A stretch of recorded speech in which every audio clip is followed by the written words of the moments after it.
Akkam jirtu kabajamtoota hordoftoota Milkii Miidiyaa. Kun Milkii Miidiyaa imala milkaa'inaatii fi an Dooktar Naa'ol Haayiluutii. Nagaa fayyaaf jaalalli bakka jirtan maratti isinii waliin haa ta'u isiniin jenna hordoftoota keenya. Warri yuutuubii keenyaaf haaraa taatan sabiskiraayib gochuudhaan maatii keenya ta'a. Warri kaanis immoo viidiyoo keenya kana laayik, sheer, koomentii gochuudhaan hiriyoota keessaniin ga'a isiniin jenna hordoftoota keenya. Har'a viidiyoo haaraa tokkodha qabannee dhiyaannee dhufneerra jechuudha. Viidiyoo keenya har'aa keessatti qophii keenya har'aa keessatti kan ilaallu dhimma dhibee nama baay'ee irratti mul'atu biyya keenyatti dhibee gogaa nama baay'ee dargaggoota keessumatu dargaggoota baay'ee rakkisuudhaan beekamu waa'ee dhibee forforii jedhamee beekamu. Mala salphaa isinitti himna jechuudha hordoftoota keenya. Ka'umsa dhukkuba kanaa akkamittiin akka ofirraa ittisuu dandeenyuu fi akkamittiin akka wal'aanamuu dandeenyu gabaabsinee isinitti himna jechuudha hordoftoota keenya. Hanga xumura viidiyoo kanaatti akka nu waliin turtanii isin afeerraa kunoo jalqabnee jirra jechuudha hordoftoota keenya. Egaa dhibeen forforii jedhamu kuni dhibee gogaati jechuudha. Jalqaba gaafa kaanu dhibee gogaati. Dhibee gogaa keessaati kan gosa seborrheic dermatitis jedhamu jala jira jechuudha. Gosa rifannaa dermatitis gosa rifannaa gogaa jalatti ramadama. Seborrheic dermatitis jalatti ramadama jechuudha. Maqaan isaa dandruuf jedhama jechuudha. Dandruuf jedhama. Dandruufiin kuni maalirraa dhufaa, eessatti dhufaa isa jedhu yoo ilaallu isarraa yookaan jechuudha.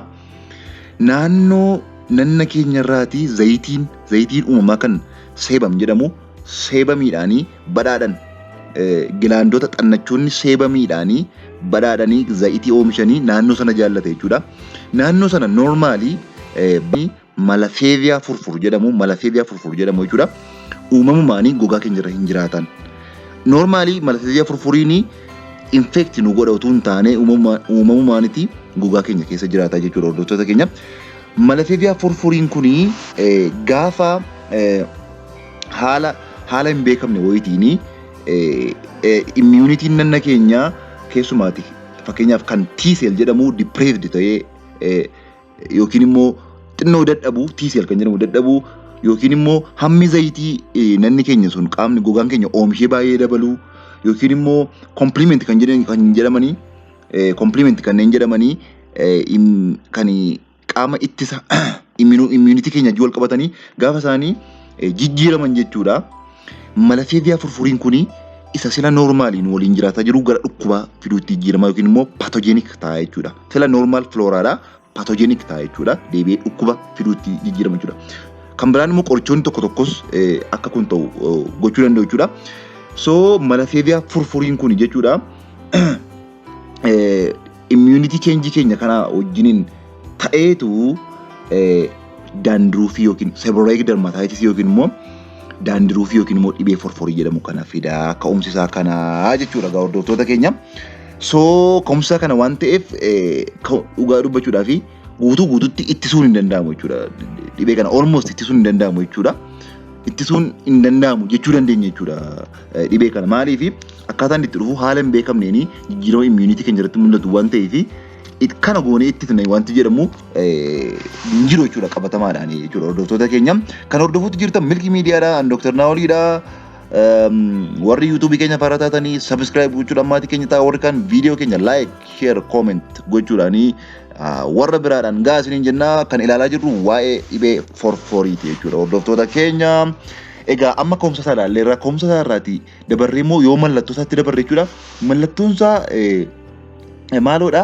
Hin jijjiirama jechuudha. Fakkeenyaaf si'a tokko darbee ta'a. Si'a tokko immoo baay'ee itti cima. Intermittentii, aktiivii, inaktiivii si'a tokko immoo badee ji'ootaaf turuu danda'a. Siizinii jiris wal qabata nama tokkotti wiintarii keessa hin cima jedhama jechuudha. Yeroo wiintarii keessa hin cima. Yeroo wiintarii waqtii wiintariitti hin cima. Si'a tokko badee waan ture fakkaataa garuu deebi'ee dhufa jechuudha. Feezii mataa isaatii qaba. Intermittentii, aktiivii, inaktiivii. Si'a tokko badee tura, si'a tokko immoo baay'ee namatti cimaa, si'a tokko immoo fooyyema qabaatee babbadaa jechuudha.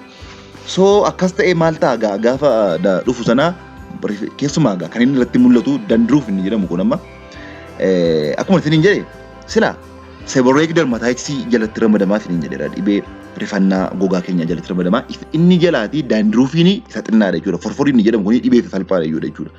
Yoo cimee dhibee exfoliative erythroderma jedhamu dhibee baay'ee hamaa dhibee gogaa hamaatti guddachuu danda'a jechuudha.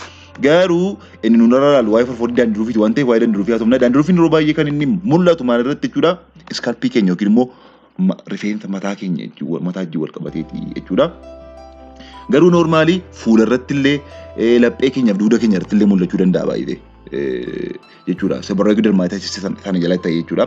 Garuu commonly dhaabbataadha yeroo baay'ee kan inni mul'atu naannoo gogaa mataa keenyaa yookiin immoo iskalpii rifeensa keenya irratti jechuudha. Rifeensa wajjin wal qabatee fiixeen isaa naannoo fuula keenyaatti gadi ba'ee naannoo morma keenyaatti gadi ba'uu danda'a jechuudha.